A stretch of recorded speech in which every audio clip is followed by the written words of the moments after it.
ناظرین حضرات، چینل کو سبسکرائب کیجئے، ساتھ میں بیل آئیکن ضرور دبا دیجئے تاکہ آنے والی ویڈیو کی نوٹیفیکیشن آپ کو ملتی رہے۔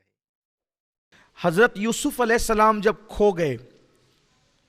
تو یعقوب علیہ السلام نے 50 سال تک رویا بیٹے کے لیے، 50 سال تک روتے روتے آنکھیں خشک ہو گئی، آنکھیں سفید ہو گئی۔ پھر ایک دن آیا کہ دونوں باپ بیٹے ملے تو حضرت یعقوب علیہ السلام کو یوسف علیہ السلام جب بادشاہ بن گئے تو مصر بلایا کہ اب آپ ملک شام چھوڑ دیں، مصر آئیں۔ تو یعقوب علیہ السلام مصر گئے تو حضرت یوسف علیہ السلام ہاتھی پر بیٹھے ہوئے،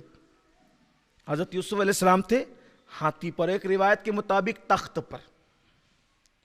ایک روایت کے مطابق تخت پر، ایک روایت کے مطابق ہاتھی پر، اور حضرت یعقوب علیہ السلام آ رہے تھے اونٹنی پر۔ تو اب باپ اور بیٹے میں جب 50 سال کے بعد ملاقات ہوئی، وہ بھی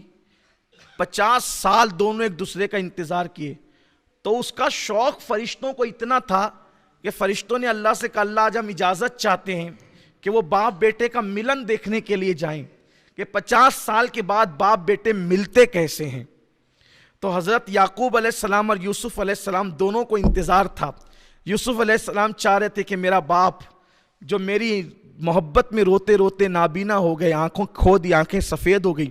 میرا کرتا ڈالنے سے تو آنکھیں مل گئی، میرے باپ نے کتنے صدمے اٹھائے، آج میں اپنے باپ کی زیارت کروں گا۔ اور یعقوب علیہ السلام کو تھا کہ میرا بیٹا جب کھویا تھا تو 8-10 سال کا تھا، آج 50 سال ہو گئے، اب وہ بیٹوں کا باپ بن گیا، اس کے کئی بیٹے ہو گئے، آج میرا بیٹا، اور وہ یوسف علیہ السلام جیسا بیٹا۔ اب دونوں باپ بیٹے آمنے سامنے آئے۔ حضرت یوسف علیہ السلام باپ کو پہلی نظر میں دیکھ کر اتنے جذباتی ہو گئے کہ باپ کے استقبال کے لیے اٹھ کر کھڑے ہونا بھول گئے۔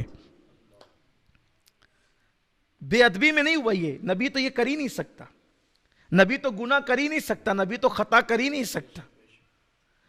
باپ کی محبت میں اتنے جذباتی، اتنے گم ہو گئے کہ اٹھ کے کھڑے ہونا بھول گئے۔ اللہ نے وہی فرمائی یوسف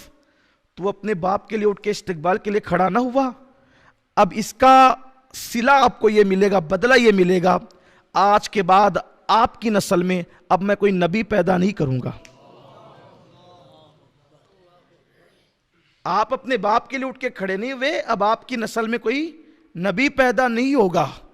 حضرت یوسف علیہ السلام کو اللہ نے فرمایا، اور پھر اس کے بعد اس بات کو یوں نبھایا گیا کہ اس کے بعد حضرت یوسف علیہ السلام کے گھر پھر کوئی بیٹا ہی پیدا نہیں ہوا، جتنے بیٹے پہلے پیدا ہوئے تھے وہ سب نبی ہوئے، اور اس کے بعد اللہ تعالیٰ نے ان کے گھر کوئی بیٹا ہی پیدا نہیں فرمایا۔ آپ غور کریں، یوسف جیسا نبی اگر جذباتی ہو کر باپ کے لیے اٹھ کر کے کھڑے ہونا بھول جائے تو اللہ کہتا ہے کہ تیرے گھر اب کوئی نبی پیدا نہیں ہوگا۔ آج اگر بیٹے باپ کو آنکھیں دکھائیں، باپ پر ہاتھ اٹھائیں، باپ کو گھور کے دیکھیں، باپ کو گھر سے نکالیں، باپ کو مار پیٹ کریں، اندازہ کریں۔ یہ مالیگاؤں شہر آج بھی ایسا ہے، بے شمار باپ ایسے ہیں جو خون کے آنسو رو رہے ہیں، اور وہ چاہتے یہ ہیں کہ ان کو کوئی پناہ ملے، کوئی مسجد کے پاس پڑا ہے، کوئی بس اسٹانڈ کے پاس پڑا ہے، کوئی برج کے نیچے پڑا ہوا ہے، کوئی کسی کا پرسان حال نہیں۔ لوگ پہلے کہتے تھے، کیا کہتے تھے لوگ؟ یار جیتے جی کچھ کر لو اپنے لیے، مرنے کے بعد پتہ نہیں اولاد فاتحہ کرے گی کہ نہیں کرے گی۔ میں کہتا ہوں اب تو جیتے جی کے لیے بھی کچھ انتظام کر کے رکھو، جیتے جی بھی اولاد کام نہیں آئے گی۔ لیکن ایک بات یاد رکھنا، اور ہمیشہ یاد رکھنا، یہ بات بالکل سچی ہے، اگر ہم نے اپنے ماں باپ کے ساتھ اچھا سلوک کیا ہے اس سے بہتر سلوک ہماری اولاد ہمارے ساتھ کرے گی، اور اگر ہم نے اپنے ماں باپ کے ساتھ اچھا سلوک نہیں کیا ہے تو بدترین سلوک کرے گی۔ ایک روایت پڑھ کے بات مکمل کرتا ہوں، ایک حدیث پاک۔ آج کل مالیگاؤں کا ماحول یہ ہو گیا ہے کہ بچے کما کر کے لاتے ہیں، خاص طور پہ، اور جب جوائنٹ فیملی ہوتی ہے 1000-1500 روپیہ ماں باپ کے ہاتھ میں رکھ دیتے ہیں، تم خرچہ چلاؤ، گھر چلاؤ، اور یہ سب دوستوں پہ اڑاتے رہتے ہیں، موبائل پہ اڑائیں گے، پکچر میں اڑائیں گے، آوارگی میں اڑائیں گے، نہیں دیتے ماں باپ کو، تم چلاؤ، سب ذمہ داری تم نبھاؤ۔